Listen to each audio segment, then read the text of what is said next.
뭐 라면 가격이 인상한다. 알겠지? 라고 했을 때 라면 회사에서 항상 얘기하잖아. 원재료 값이 올랐다. 뭔지 알겠죠? 원재료 값이 올랐다. 라고 했죠. 그러면 라면 가격이 인상하면 분식점 사장님들도 라면 요리된 제품 있죠? 올리기. 4,000에서 4,500원 올려요. 왜 그러냐면 라면 값이 올랐다. 알겠지? 자, 뭐 그런 등등. 그런 식으로 자기가 손해를 안 보려고 하는 거라고요. 자, 됐습니까?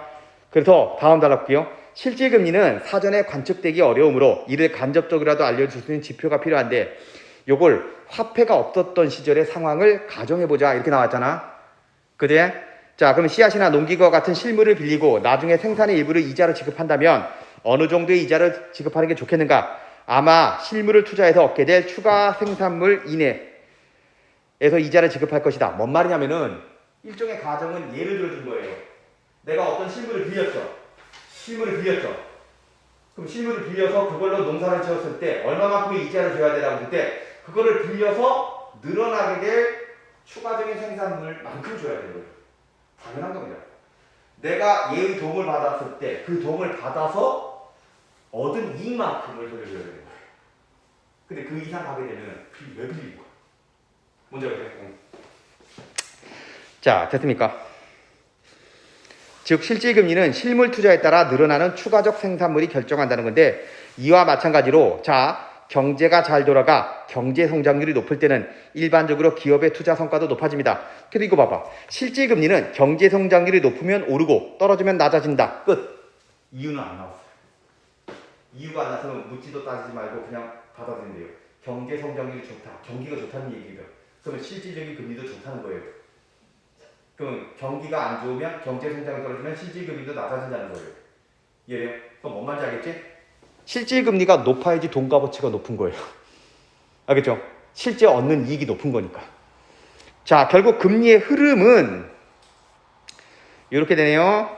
물가와 경제 성장률에 영향을 받는다라고 했는데 앞에 뭐라고 나왔어요? 금리의 흐름은 이라고 나왔지. 그러니까 이 글의 주인공은 결국 이거네요. 물가와 경제 성장률이에요. 알겠죠? 물가와 경제 성장률입니다. 현실 세계에서 우리가 접하는 금리는 종류도 많고 그 구조도 복잡해 보이지만 자 보세요. 예금 금리, 돈을 맡겼을 때의 금리하고 돈을 빌렸을 때의 금리가 다르고 대출 금리라도 은행에 따라 다르고 빌리는 기간이나 빌리는 사람의 신용도에 따라 다르다. 당연한 거 아니야? 그지? 신용도가 높은 사람에게는 대출이자가 높을까 낮을까? 신용도가 높은 사람일수록 대출이자는 낮아요. 신용도가 낮은 사람일수록 위험이 크죠. 대출이자를 높인다. 이런 식으로 보는 거예요. 자, 이런 상황에서 다양한 정책, 다양한 금리 결정의 기초가 되는 자 중요한 말 나왔네요. 정책금리라고 나왔지? 주목할 만합니다. 이 정책금리는 밑에 각국의 중앙은행이 시중에 자금을 공급할 때 기준이 되는 금리 중앙은행이 정해요. 우리나라 중앙은행은 한국은행인데 한국은행은 실제 우리가 알고 있는 그런 금융기관은 아니에요. 공공기관입니다. 기준금리라고 하는데 니네 뉴스에서는 기준금리가 많이 나오죠. 한국은행이 오늘 기준금리를 올린다 내린다 이런 말 많이 하잖아. 근데 그런 거 잘 봐야 돼요. 기준금리가 오른다는 것은 전체적으로 은행권에서도 금리가 올라간다는 얘기예요. 알겠죠? 금리가 오른다는 것은 대출받기가 힘들어졌다는 얘기예요. 이해돼요? 자, 시중은행은 정책금리에 수수료, 이윤 등을 감안하여 금리를 책정하므로 정책금리를 올리거나 내리면 시중금리 역시 오르거나 내립니다. 그러니까 정책금리가 기준이 되는 거예요. 정책금리가 오르거나 내려야지 시중에 있는 은행들이 결정하는 금리를 거기에 따라 오르거나 내리는 겁니다. 뭔지 알겠어요? 그러니까 이건 봐봐. 이자율, 은행에서 자율적으로 정하지만 단 정책금리를 오버해서 올릴 수는 없어요. 근데 정책금리가 5% 되면은 그 기준금리를 넘어서는 어떤 이유를 적용하기 쉽지 않아요. 알겠죠? 뭔지 알겠어요? 자, 이제 마지막으로 8번째 단락 보세요. 중앙은행이 정책금리를 결정할 때 우선적으로 고려하는 거 또 나왔네요. 물가상승률과 경제성장률이라고. 그러니까 이 글의 주인공은 금리에 영향을 주는 것은 물가상승과 물가와 뭐라는 얘기겠죠? 경제성장률입니다. 자, 그리고요. 앞으로 이 8번 단락 별표 쳐놨는데요. 자, 요걸 숙지하세요. 앞으로 니네 경제지문 볼 때마다 이 지문 되게 많이 나올 겁니다. 인과관계로 이어지는 건데 자 보세요. 물가 상승률이 높다. 물가가 높다. 그러면 금리를 어때요? 올리고. 이건 외워서 이해하는 게 아니에요. 꼭 확인하세요. 물가가 높으면 금리를 올린대요. 그러면 다음 경기가 부진하면 금리를 내린대요. 이유는 나오지 않았지만.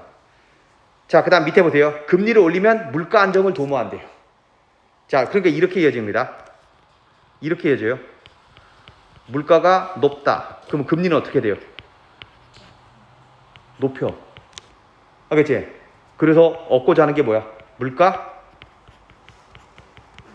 안정이다. 그러면은 경기가 부진해. 경기가 안 좋다는 얘기죠. 경기가 부진해. 그럼 금리를 어떻게 돼요? 내려요. 그러면은 경기에 뭘 추구하는 거예요? 활성화를 추구하는데 앞으로 이 내용이 나오면 이렇게 공식처럼 나온 것들을 무조건 적용돼요. 얘네 무조건 나오게 되세요. 앞으로 있잖아. 너네 8번 단락의 내용은 경제지문 풀면서 엄청나게 많이 접하게 될 겁니다. 그치? 앞으로 이런 문제가 나오면은 외워서 푸는 게 아닙니다. 꼭 확인하세요. 그리고 대부분 문제는 이 기본적인 흐름 있죠. 쌤이 여기서 정했던 요게 바로 기본이거든. 이 기본의 어긋난 진술. 되게 다 쉬워요. 이 어긋난 진술을 한 번 찾아내면 되는 거예요. 예를 들면 말이에요. 네, 여기 보세요. 요 4번 문제 굉장히 어렵거든. 근데 답은 되게 쉬워요. 보세요. 금리 인상.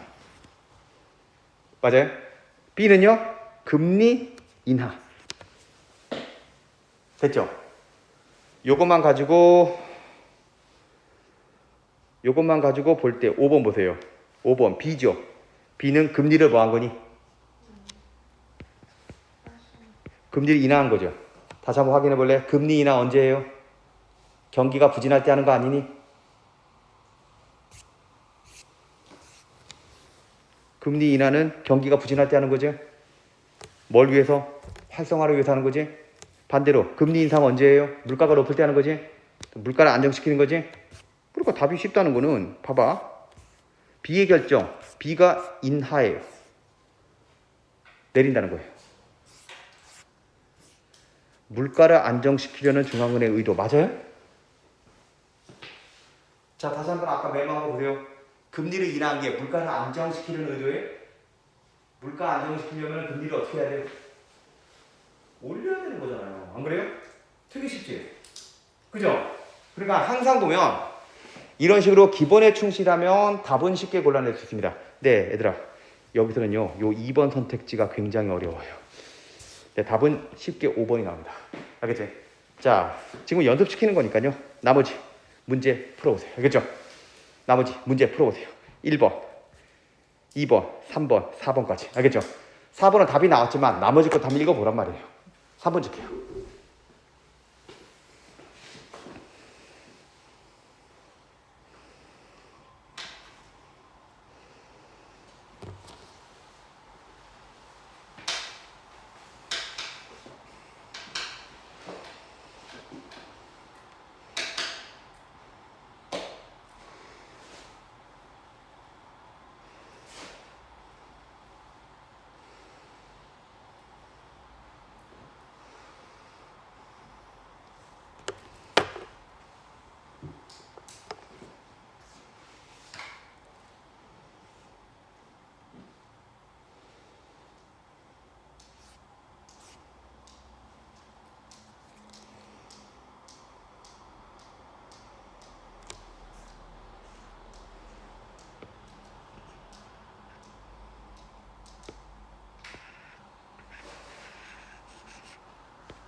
자, 볼게요. 자, 윗글에 대한 설명. 말리면은 답이 없어 보이거든요. 근데 잘 봐. 항상 정확하게 글을 읽었을 때 뭔가를 분류는 하고 있지.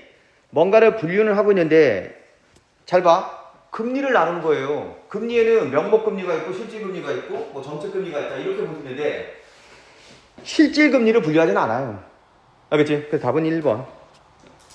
자, 상황의 가정. 아까 농기구 뭐 씨앗 이런 거 나오지 않나요? 그 다음 세 번째. 명목금 흐름의 예측에 유용한 정보.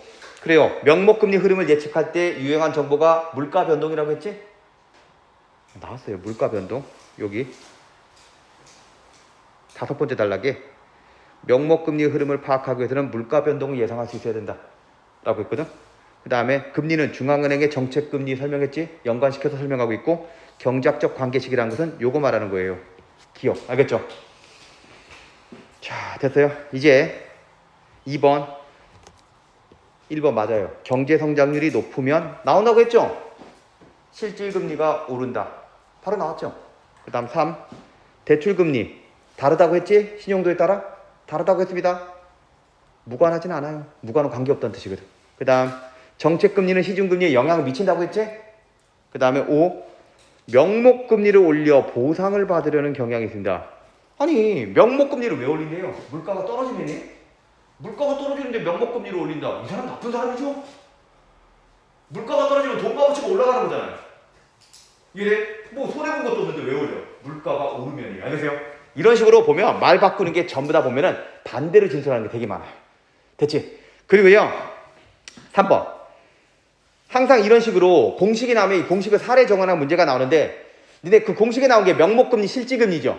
그러니까 명목금리하고 실질금리를 계산할 수 있어야 돼요. 먼저 고정금리 3%가 무슨 금리예요? 이게 명목금리죠? 근데 중요한 거는 물가 상승률이 한 개가 아니라 두 개가 나왔죠. 그러면 물가 상승률이 2%죠. 이 2%는 예상한 거고요. 자, 1년 후 돈을 찾았을 때입니다. 이게 실제예요.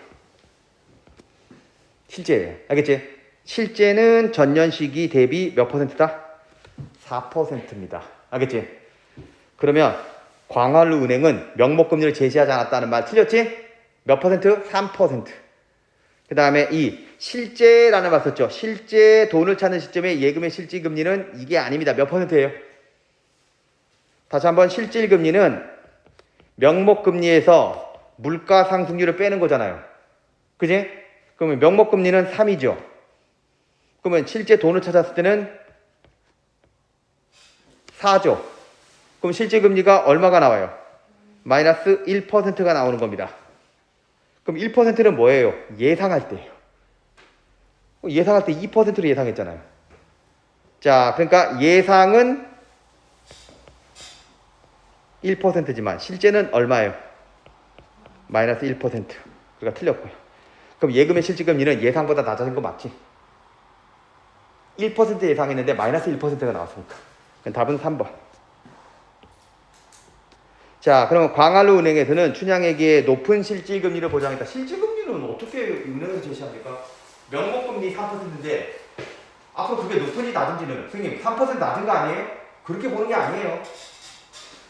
그게 높다 낮다라고 했을 때는요 은행마다 다르다고 했지 다른 은행의 금리를 봐야 되는 거예요. 다른 은행은 2%인데 얘가 3%라면 높은 거예요. 알겠지? 그 다음에 광활루 은행은 명목금리를 중도에 바꾼 건 없어요. 자, 그 다음 여기 4번 보세요. 4번에 왜 2번이 힘든지 알아요? 보세요. A에서 금리를 물가 상승률보다 낮게 책정했대요. 이것부터 따져볼게요. 물가 상승률 몇 %예요? 4%죠. 물가 상승률은 4%입니다. 그럼 금리는 몇 %예요? 3.25로 인상했죠. 이거 낮은 거 맞네요. 금리는 3.25%입니다. 이것도 맞네요. 자, 그러면 내수 부분의 부진을 감안했다. 그럼 내수 부분 부진한 것도 많아요. 근데 이거는요 때문이다. 이게 판단되기가 쉽지 않아. 예. 아니 봐봐. 물가는 4%인데 금리는 3.25로 올렸어요. 근데 이게 내수 부분의 부진 때문이다라고 했는데 틀렸다고 볼 수는 없습니다. 알겠지? 이럴 때 넘어가. 답은 이렇게 애매모호한 게 아니야. 5번이 확실하게 틀렸지? 5번이 확실하게 틀렸기 때문에 5번을 고른 다음에 얘는 무조건 맞다라고 생각해야 돼요. 뭔 말인지 아세요? 그렇게 따진다면 봐봐. 4%니까 물가가 높아야 낮아요. 4%니까 이거 봐봐. 물가가 높은 편이죠. 물가가 높을 때 금리는 어떻게 해야 돼요? 올리는 게 맞지? 많이? 왜요? 물가를 안정시키기 위해서죠. 어쨌든 인상을 했으니까 물가가 올라서라고 볼 수 있는데 많이 올리지는 않았어요. 많이 올리지는 않았던 이유는요. 요거 때문이라고 볼 수 있어요. 왜냐? 내수 부분이 부진할 때 원래 금리를 내려야 되는 거예요. 예. 내수 부분이 부진했을 때 여기 보세요. 얘는 내수 부분이 부진이 지속되고 물가는 낮아졌지. 그래서 금리를 인하한 거잖아요. 내수 부분의 부진이라는 것은 국내 경기가 안 좋다는 그런 얘기를 하는 거거든. 그지? 그러니까 경제 상황이 되게 복잡해요. 알겠지? 복잡하기 때문에 2번 같은 경우에는 경제 전문가들이 만약 2번을 정답을 한다면 이건 알 수 없는 거예요. 알겠죠? 뭐 그럴 수도 있고 아닐 수도 있는 건데, 자, 물가 상승률이 굉장히 높아서 올리긴 올렸지만 내수도 부진하죠. 두 가지가 동시에 이루어졌지. 그렇기 때문에 2번 봐서 설명도 일리가 있다는 얘기예요. 일리가 있네 이렇게 이해하고 넘어갑니다. 알겠지? 대신 답은 확실하게 5번이에요. 그죠? 자, 됐습니까? 여기까지 하고. 자, 여기까지 하고. 얘들아, 이제 두 번째 지문인데, 자, 요 지문 있죠? 오늘 수업은 이것만 하고 끝낼 거예요. 알겠죠? 오늘 수업은 여기까지만 할 건데, 알겠지? 요거는 선생님이 7분만 줄게요. 그래서 너희들이 문제를 푸는 겁니다.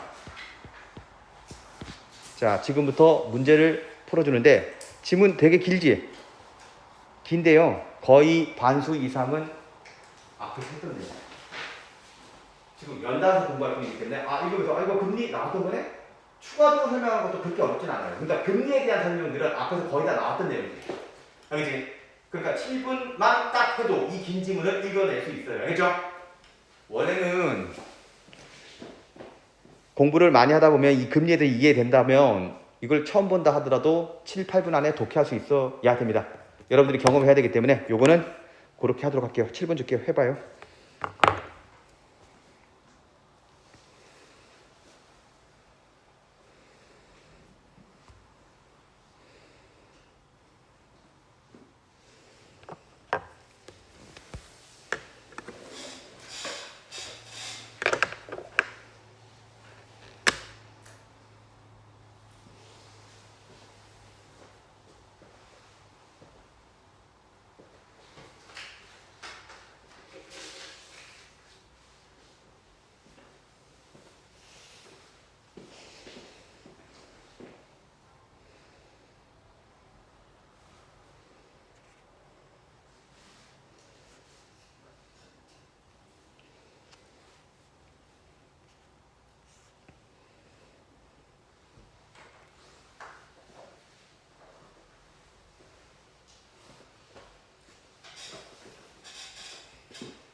잘했어?